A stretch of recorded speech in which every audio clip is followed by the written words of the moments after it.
ทำไมอุ๋งอิงถึงทำกับน้องวันใหม่แบบนี้เหตุแบบใดนั้นก่อนอื่นขอกล่าวคำว่าสวัสดีครับผมสวัสดีพี่น้องครับป้องปายมิตรหมอแคนแฟนหมอลำยินดีต้อนรับเข้าสู่ช่องไทยซีเกตชาแนลสวัสดีไปยังแฟนครับเอฟซีสาวหน่อยเพชรบ้านแพงแฟนครับเอฟซีลาดหน่อยอุ๋งอิงสู้ขู่สู้คนเด้อครับเด้อคลิปนี้สิมาเว้าฮอดจอดถึงครับเรื่องราวของลาดหน่อยอุ๋งอิงกับน้องวันใหม่วันใหม่ได้ครับวันปีใหม่อย่าเข้าใจผิดหลายคนก็สิว่าหมอเกิด30 31จังสิเนาะสิว่าปีใหม่จังไดซื้อวันใหม่เป็นวันใหม่ที่มีความสดใสวันใหม่ที่มีความร่าเริงเข้ามาในวงสาวน้อยเพชรบ้านแพงเนื่องจากว่ามีหลาน้อยอุ๋งอิงเป็นไอดอลอยากจะเข้ามาหาพี่สาว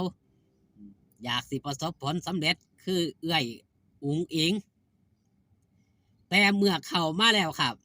เฮาสิได้เห็นความเปลี่ยนแปลงตั้งแต่แรกเริ่มจนถึงณปัจจุบันนี่ตอนแรกก็ยังบ่กล้าเข้าหากันเท่าใดเนื่องจากว่ายังเก้อยังเขินยังใหม่แต่ณปัจจุบันนี่เฮาได้เห็นครับมิตรภาพสายสัมพันธ์ระหว่างน้องวันใหม่กับหลาดน้อยอุ๋งอิงเป็นอย่างดีสร้างเสียงหัวเราะสร้างความสุขให้กับแฟนคลับ FC มากมายทางช่องเสียนนท์เซียวบอสโจลำเพลินออฟฟิเชียลผู้ใดได้เข้าไปเบิ่งกับทางช่องเสียนนท์เนาะเพิ่นได้ถ่ายบรรยากาศหลังเวทีหลังจากที่น้องวันใหม่นี่ขึ้นเต้นขึ้นร้องขึ้นฉากลงมามีแต่กินกับกินว่าสั่นเด็กน้อยวัยกำลังกินกำลังนอนครับอายุแค่13 ปีหลายผู้หลายคนก็ว่าบ่มัน20 กว่าปีแล้วบ่คือรูปร่างใหญ่ใหญ่กว่าหลาน้อยอุ๋งอิงหลายครับหลาน้อยอุ๋งอิง19 ปีน้องวันใหม่นี่เป็นคนโค้งสร้างใหญ่หน้าตาก็เลยเปลี่ยนแปลงไปหลายคนก็ว่าบ่แม่นอายุ13เพราะว่าหยังครับเห็นรูปร่างเนาะความเปลี่ยนแปลงมันบ่คือกันครับคนเฮาสิ่งเหล่านี้ครับเฮ็ดให้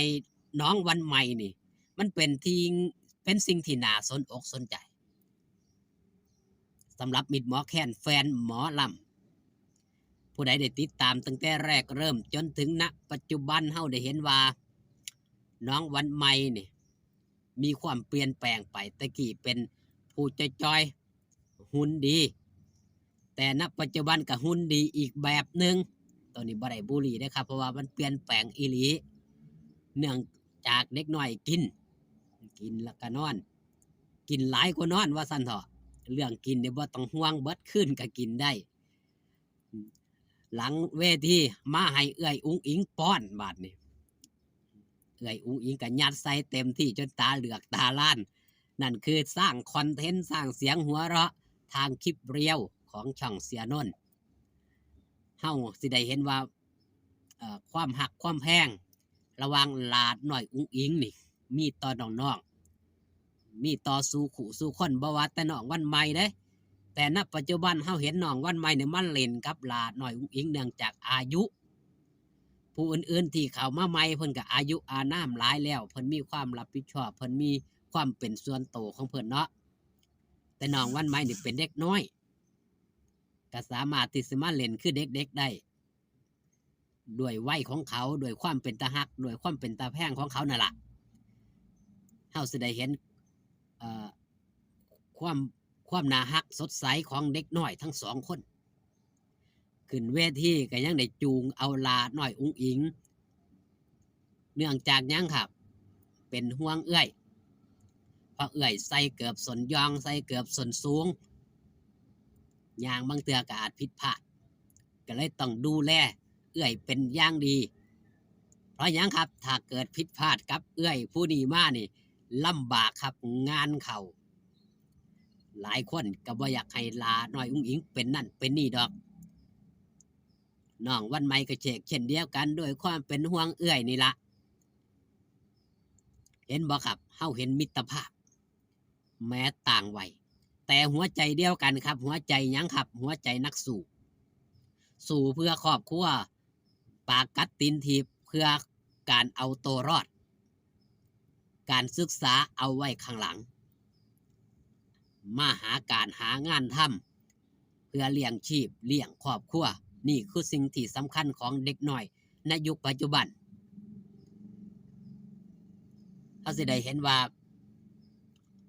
สมัยตะกี้แต่ก่อนเนี่ยหมู่เฮาเจ้าคอยนี่คิดย้อนหลังลงไปตอนอายุ13เฮ็ดหยังอยู่ตามบ้านนอกคอกหน้าก็หุ่นละครับเป็นแม่ยามแม่ยิ่งกะอยู่ในทงในทา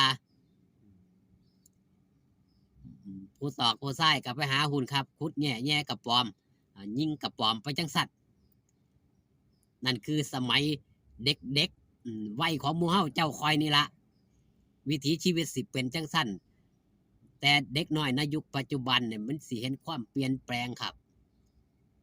ความเปลี่ยนแปลงวิวัฒนาการมีสื่อต่างๆนี่เข้ามาเฮ็ดให้เด็กน้อยณซุมื้อนี่เปิดโลกทัศน์ใหม่อยากจะสร้างรายได้อยากจะหาเงินเลี้ยงครอบครัวนี่สามารถเฮ็ดได้โดยเร็ว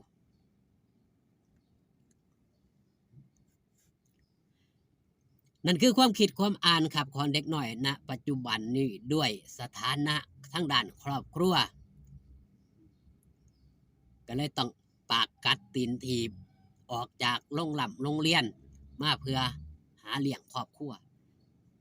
ถือว่าน้องใหม่นี่มาเป็นหัวใจหลักของครอบครัวอีกผู้หนึ่งก็ว่าได้เรียนด้วยสถานะทางด้านครอบครัวเองลักษณะคล้ายคลึงกันกับหลานน้อยอุ้งอิงก็เลยเอาหลานน้อยอุ้งอิงนี่ละเป็นไอดอลเฮ็ดให้มีหม่องอยู่เฮ็ดให้มีหม่องเศร้าณปัจจุบันนี่เฮาสิได้เห็นว่าหลายคู่หลายคนไปบ้านลาน้อยอุ้งอิงคือกับน้องวันใหม่ไปมือแรกความรู้สึกที่มีต่อเอื้อยบ่คิดบ่ฝันว่าสิมีในมือนี้ในระยะเวลาบ่ทันถึงฮอด3 ปีย้อนแต่เอื้อยมีซ้ำนี้น้องวันใหม่ก็เลยมีปฏิฐานว่าสิสู้สิเฮ็ดให้มันได้มันบ่ได้ซ้ำเอื้อยก็สร้างมันแต่สิสู้เพื่อครอบครัว